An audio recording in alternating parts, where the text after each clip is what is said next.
All right, so the knives are finally out for Greg Berhalter. Any U.S. men's national team fan who's been following the team for a while absolutely hates Berhalter. Like, nobody loves Berhalter. We hated him back during the World Cup. We even hated him during the Gold Cup. But right now, it seems that after this Copa America, the knives are out. So you see this day three of demanding that Greg Berhalter be fired.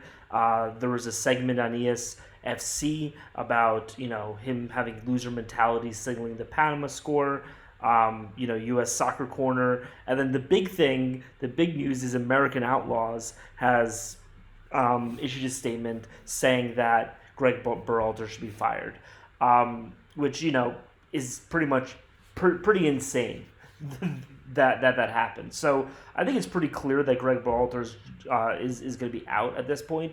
Like, the one big defense of Greg Berhalter, if I could just make a quick defense of Greg Berhalter, is that look at the last few years of men's soccer. Like, where have we really stumbled, right? So like we won the Gold Cup, and then you can say like we didn't win the World Cup, but like nobody would have expected us to win the World Cup. Losing in the round of 16 to the Netherlands is kind of like, you know, in line with expectations for the U.S. men's national team. Obviously, like, quarterfinals would have been good, but the Netherlands are a tough squad, right? So that's kind of the defense of Greg Berhalter. The big condemnation of Greg Berhalter in my eyes is the lineup against the Netherlands. So we lost 3-1, as you remember. But the fact that he sat Gio Reyna, and Gio Reyna, like, look, like, obviously he's like, a little raw.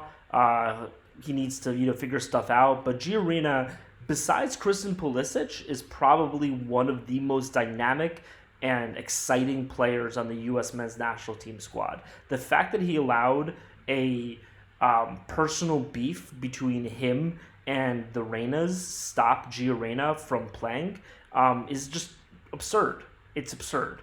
And that's the moment that he should have been fired, for not putting Gio Reyna in the squad. And I know that you don't want to fire people specifically for not putting someone in the squad, but like not rolling out your best starting 11 because you have a problem with the coach, for me, that's a fireable offense.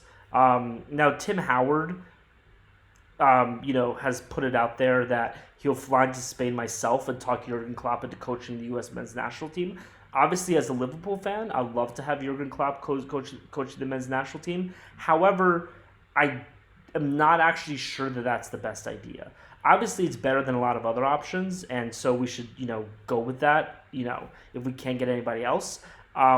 But the problem, and Nick and I talked about this in our most recent footy talk, so you can, check it out. The thing about international football versus club football is that international football has been moving very aggressively towards defense first playing styles, and one of the reasons is because in order to implement these types of possession styles, you really need a lot of time with the team, and you really need a lot of coordination, right? There's a reason why Pep, the kind of modern disciple, apostle of this type of possession football, is known as like, the mad chemist who makes all these adjustments. Obviously, Jurgen Klopp never makes any adjustments at all, but there's a lot of time you need to drill that together, and a national coach simply doesn't have that time with the squad. So I want to put up two people who I think that should be in charge. The first one is Massimo Allegri. Most recently, he was a manager of Juventus. If you're looking for somebody who can play a hard defensive playing style, I think it's Allegri. Now, a good response to this is that if you look at the United States men's squad, if anybody should be playing a possession style, it should be the U.S. men's national team. Like, you don't want us to play, parking the ball, Mourinho ball. Even though, by the way, Mourinho is my second person. I love to have Mourinho,